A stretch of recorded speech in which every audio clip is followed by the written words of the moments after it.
Azərbaycanın Milli Dirçəliş günüdür. Mən sizin bayramınızı təbrik edirəm. Milli Dirçəliş gününün saniyə-saniyə yaranmasında sizin xidmətləriniz var və bunu heç kəs inkar eləmir. Yəqin ki, abonentlərinizlə tərəfdarlarınız. Və elə ilk sorum da yəqin bundan irəli çıxacaq ki, Milli Dirçəliş gününə qədər keçirilmiş bu müddət ərzində Azərbaycan milli cəhətdə nə qədər dirçəlidir?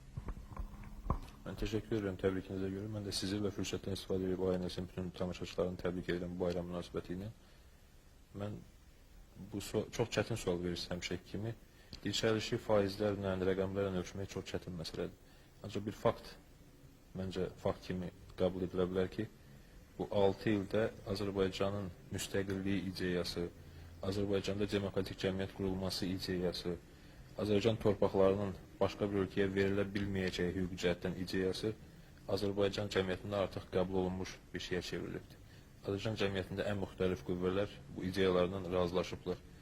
Ən gözlənilməz qüvvələr də hakimiyyətə gələndə tədricən də olsa, ləngiməklə də olsa bu ideyaları axıracan qəbul etməyə məcbur olurlar. Mənə gəlir ki, Milli Dirçəliş hərəkatımızın da, Milli Dirçəliş gününün də ən böyük əhəmiyyəti elə bundan ibarətdir.